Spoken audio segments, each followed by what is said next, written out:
We're getting a question from Rick Terry, and this is for anybody on the panel. Do you put these 4 stocks in a watch list now, or do you buy some, or what's the next step? I'm with the Keep the Cash Flowing Club, and he doesn't have a microphone. So anybody can take that one and answer it. Okay, well, I'll take it. What we basically do is we now place them into a tracking portfolio. The 4 stocks that were mentioned here tonight will be placed into this portfolio. We'll be up to 12 stocks. At some point in time, we'll actually have a situation where there's a challenge or a gauntlet type process at one of the upcoming meetings where we actually remove one, in effect selling it. But we do actually track them here, and we'll report on their progress. Everyone that you see here started at $1,000. So in the case of Abbott Labs, back on July 30th, $1,000 invested into Abbott Labs on July 30th is now $1,062. And Ken likes that because I'm sure Ken brought that one to us. And then Cy is just getting revved and warmed up with these 2 down here at the bottom. Tortoise and hare. The tortoise and hare. We'll just keep that in mind. Tortoise and hare. We just look over here anytime we see that, and they're just fine. They're poised and ready to go. Mark, Kim Potter has a follow-up question about those sectors.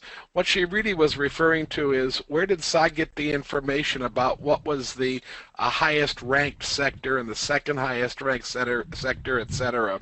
That's what she's interested in. Cy, could you address that?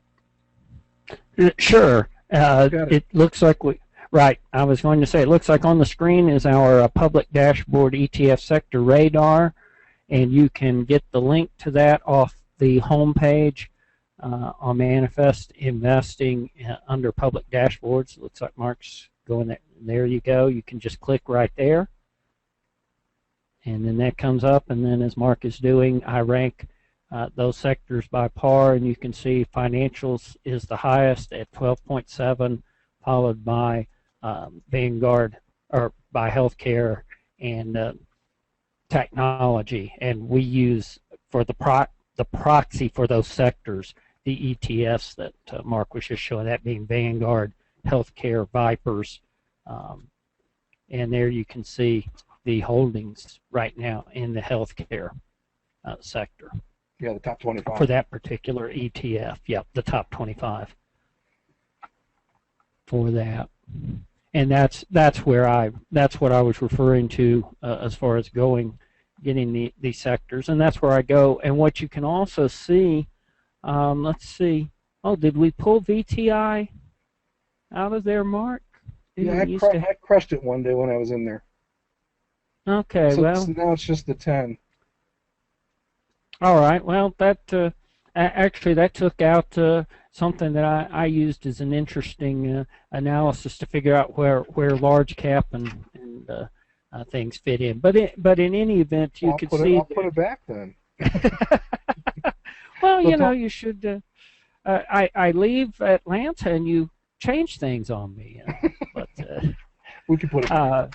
Yeah, but you could see about half the sectors right now are projected to gain greater than the market. Actually, a few more than half. Isn't MyPar 9.2 today, Mark? It's right down at the bottom here. Yeah, 9.2. Yeah, yeah. I was going to say I couldn't. So actually, most sectors are projected to do better than the market measured by MyPar, which is an unusual situation. Usually that's not the case. Yes, and that's kind of why smaller companies have done pretty well. Right. Mark, we've held most of our audience, Mark, but we have no hands in the air and we have no questions in the question log at this time. If there are no more questions, or if there are questions, we encourage you to submit them or to raise your hand. Yeah, I don't see any hands up either. We must have done a pretty good job. Nobody wants to pick on Strayer. I think I gave the audience a little more to think about there with Strayer, perhaps. Mark, we do have a question from Greg Horning. Greg would like to know, what's the ultimate goal for the roundtable? Is it to add more stocks? And if so, how many are we aiming at? Or will you be adding to what you already have? The answer is the ultimate goal is to outperform the market by 5 percentage points. That's the ultimate goal. We have not placed any limit on the number of companies. I suspect in the fairly near future, you'll see a repeat selection. I mean, just to give you an example, I came dangerously close to BioReference Labs as a repeat selection. And again, you might have had a fight there because I might have repeated it too, Mark. So there's a case where we could have repeat selections. So we don't have any interest in limiting the number of companies, but what we do want to do is just select the best opportunities available at a given time. And I think you may have noticed when Ken had the screening results up, there were at least 6 or 7 of the current roundtable holdings on that list. So we could have actually doubled up on some of them already. So that's the plan. Mark, would you flip back to the screen you just had showing the variance on Strayer? Because I did have a question for you based on, since nobody else is going to pick on you, I'll pick away. I'll at least raise the issue. You showed the chart earlier where Strayer's analyst projected EPS forecast actually had increased slightly over the last, I forgot whether it was 60 days or 90, but anyway, had increased, where Apollo and some of the other, well, Apollo had stayed fairly steady, but American Public, I know, had come way down. And you posited perhaps the price was unfairly punished, but I noticed your projected earnings per share are down about 25% off that EPS forecast. So I guess my question is, are maybe the analysts that are tracked by Yahoo just dragging their feet, and the market is fairly punishing Strayer for something that's coming up? It looks to me like you're kind of projecting that. It could be. I mean, it could be. They have come down a little bit. It could be a matter of them. You know, Strayer is pushing back pretty hard on the government calculations for the repayment conditions. And they basically have told them that they're improperly doing the calculations, and they're also not giving credit where credit is due, where graduates will actually consolidate loans as an effective personal finance condition, and that is somehow counted against the graduates, and hence counted against the school. So Strayer is actually pushing back. So I think many of the analysts who follow Strayer may be in kind of a wait and see. We'll see if they actually win this one or win the debate, or however you want to think of it. So I don't know. What this is basically showing is that the assumptions that we made for Strayer are coming in 23%. That's what this number would be right here, 23% lower than the analyst consensus. And keep in mind that 5 to 10% is normal. -5 to -10% is normal. Mark, this is Ken. Could you go to your technical analysis slide again? Sure. For Strayer? Okay. I always thought that you read these things with true vertical lines, and if I'm reading this correctly, today, isn't the relative strength right in the middle of the range today?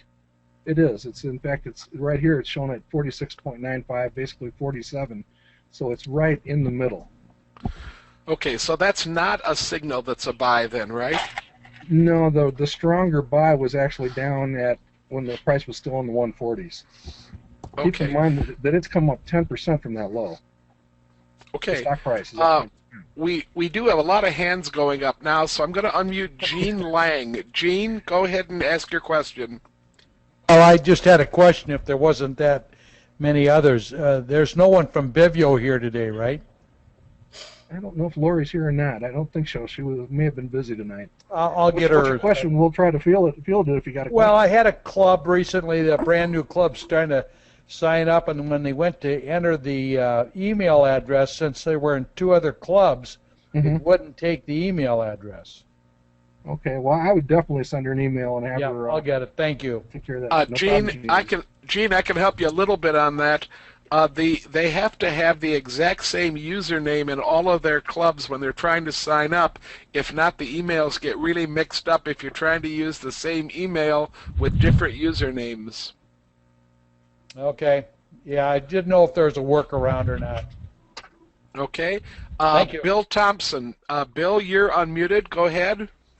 Yeah, Ken, I'm just following this STRA, and it seems like the last information they had out, at least it's posted on their website, is that meeting they had early on, I think it was a Monday or Tuesday morning in August.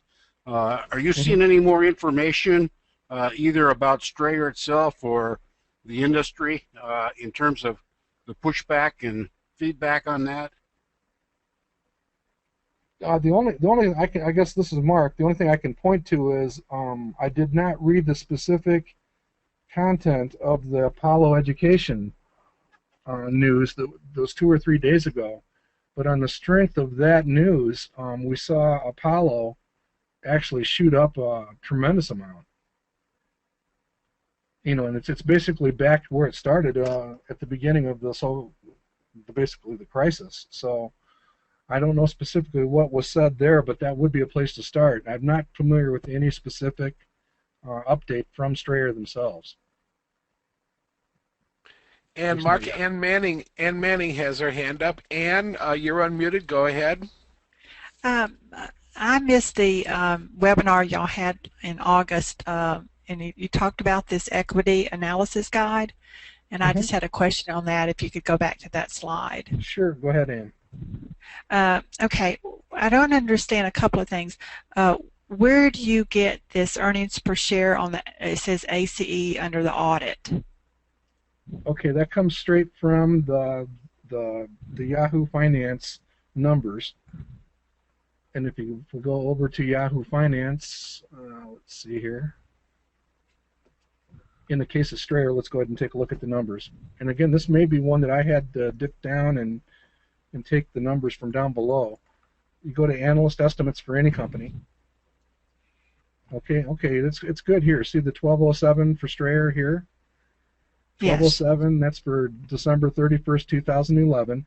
And then down at the bottom here, you'll see that their 5-year long-term, that's going to be EPS growth, is 20.5. So coming back here, you'll see the 1207, that date, 12/31/2011, and 20.5. That allows us to calculate the 5-year number so that we can compare their 5-year consensus forecast versus the judgments we've made on our SSG-based study. Okay, so you're saying that you take the 12 and do it to 20% annual to get up to the 5-year 24? Is that what you're saying? It's actually like a mathematical interpolation. We're actually calculating it on September 21st, 2015, based on these numbers. So it's just a straight line calculation. And you can actually pull these up in our forum, and if you're curious about the math, you can actually dig into the math in the spreadsheet itself. That. Okay, and one other question. You have over there to the left, and I've not seen this on the guide before, where the buy below and sell above, is that from your SSG? Oh yeah, do you like that? Well, no, it's actually a form of zoning. Sai's going to love that. It's basically a way to convert to a return-based calculation to dollars, just so you have both in your pocket. All that is in the case of, let's talk about where would you sell STRA? STRA I would consider to be something between that ultimate blue chip company, core holding, and non-core holding, so it's somewhere in between. So I just picked, I'd sell it at a projected return of 4.5. That would be a stock price of 313 based on these assumptions up here. Where would you buy it? I'd buy it 5% above my par. That's 14.2. I'd buy it at anything below 201. Okay. So okay, that makes sense now. It's just a way to convert them, and it's return-based zoning. How do you like that, Sai? I am kind of sitting here shaking, but I'm in Utah, so I'll. You need to chew on it for a bit, huh? That's right. That's right. But it's an interesting concept that I certainly like. It's because it has some logic to it. I fear that our other zoning that we're familiar with on the SSG is rather arbitrary, but that's a discussion for another Yeah, day. this one's a lot less arbitrary as you study the method behind the madness, and you know, Sure. the other zoning, which we don't really emphasize at Manifest, is completely designed to produce an upside downside ratio, which we have no interest in.